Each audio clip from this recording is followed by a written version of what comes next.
ഭാര്യയെ കൊല്ലാൻ 3 തവണ ഭക്ഷണത്തെ വിഷം ചേർത്ത് നൽകുക. ആ ശ്രമങ്ങൾ വിജയം കാണാത്തതിനാൽ ഒടുവിൽ കൊട്ടേഷൻ നൽകി കൊലപ്പെടുത്തുക. മഹാരാഷ്ട്രയിലെ ബുൽദാനയിൽ നിന്നാണ് നടുക്കമുണ്ടാക്കുന്ന ഈ വാർത്ത. പ്രകാശ് ഗവാണ്ടെ എന്നയാളാണ് അധ്യാപികയായ ഭാര്യ വൃഷാലിയെ വാടക കൊലയാളി ഏർപ്പെടുത്തി കൊലപ്പെടുത്തിയത്. ആദ്യം അപകടമരണമാണെന്ന് കരുതിയെങ്കിലും അന്വേഷണത്തിൽ കൊലപാതകം തെളിഞ്ഞതോടെ പ്രതികളെ പോലീസ് അറസ്റ്റ് ചെയ്തു.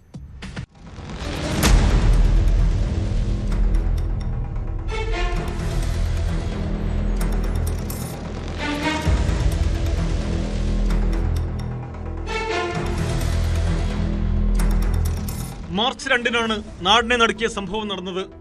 സ്കൂൾ അധ്യാപികയായ വൃഷാലി തന്റെ ഇരുചക്രവാഹനത്തിൽ സ്കൂളിലേക്ക് പോകുന്നതിനിടെ പിന്നിൽ നിന്നെത്തിയ അജ്ഞാത വാഹനം ഇടിച്ചു തെറിപ്പിക്കുകയായിരുന്നു. ഗുരുതരമായി പരിക്കേറ്റ വൃഷാലി സംഭവ സ്ഥലത്ത് തന്നെ മരിച്ചു. ആദ്യം സാധാരണ വാഹനാപകടമെന്ന് കരുതിയ കേസിൽ അധ്യാപികയുടെ കുടുംബം സംശയം പ്രകടിപ്പിച്ചതോടെയാണ് വഴിത്തിരിവുണ്ടായത്. സംഭവ സ്ഥലത്തെ CCTV ദൃശ്യങ്ങൾ പോലീസ് വിശദമായി പരിശോധിച്ചപ്പോൾ സംശയാസ്പദമായ രീതിയിൽ ഒരു വാഹനം കണ്ടെത്തി. തുടർന്ന് ഈ വാഹനവും അതിന്റെ ഡ്രൈവറെയും കസ്റ്റഡിയിലെടുത്തു. അധ്യാപികയെ ഇടിച്ചു തെറിപ്പിക്കാൻ ഭർത്താവ് കൊട്ടേഷൻ നൽകിയതായി ചോദ്യം ചെയ്യലിൽ ഡ്രൈവർ സമ്മതിച്ചതോടെയാണ് ക്രൂര കൊലപാതകത്തിന്റെ ചുരുളഴിഞ്ഞത്.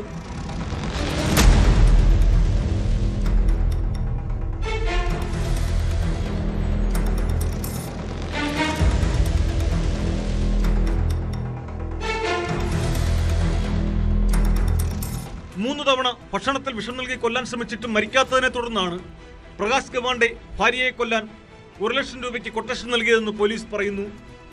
കാറിടിപ്പിച്ച് കൊന്ന ശേഷം അപകടമരണമാണെന്ന് വരുത്തി തീർക്കുകയായിരുന്നു ലക്ഷ്യം. മങ്കേഷ് ചുൽക്കർ എന്നയാൾക്കാണ് ഇതിനായി കൊട്ടേഷൻ നൽകിയത്. ചുൽക്കറാണ് അറസ്റ്റിലായ ഡ്രൈവർ മനീഷ് സൂര്യവംശിയെ കൊലയ്ക്കായി അയച്ചത്. 3 പേരെയും പോലീസ് അറസ്റ്റ് ചെയ്തിട്ടുണ്ട്.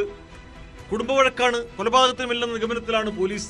यांचे पती प्रकाश गावंडे तसेच मंगेश सावळकर आणि गाडी चालक मंगेश सूर्यवंशी असे 3 लोक याच्यामध्ये निष्पन्न झाले आणि यांची ज्यावेळेस आम्ही सखोल तपासणी केली, चौकशी केली, सगळे तांत्रिक पुरावे हस्तगत केल्यानंतर जी काही माहिती आली, त्यांचं इंट्रोगेशन केलं, सायंटिफिक इंट्रोगेशन, त्याच्यानंतर असं कळालं की जे यांचे पती होते प्रकाश गावंडे यांनी पैसे देऊन या खुनाचा कट रचला आणि पैसे दिल्यानंतर जो चालक होता मंगेश सूर्यवंशी यांनी ती गाडी अशा पद्धतीने चालवली, त्या महिलेला मागून धडक देऊन तिचा खून करण्यात.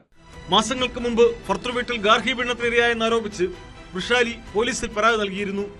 തുടർന്ന് ദമ്പതിമാർ കുറച്ചുകാലം വേർപിരിഞ്ഞാണ് താമസിച്ചിരുന്നത്. പിന്നീട് ബന്ധുക്കളിടപെട്ട് അനുരഞ്ജന ചർച്ച നടത്തിയതോടെ വീണ്ടും ഒരുമിച്ച് താമസിക്കുകയായിരുന്നു. പ്രതികളെ പോലീസ് കസ്റ്റഡിയിൽ വാങ്ങി തെളിവെടുപ്പ് നടത്തി. കൊലപാതകത്തിന് ഡ്രൈവർക്ക് പ്രതിഫലമായി നൽകിയ പണവും പോലീസ് പിടിച്ചെടുത്തിട്ടുണ്ട്.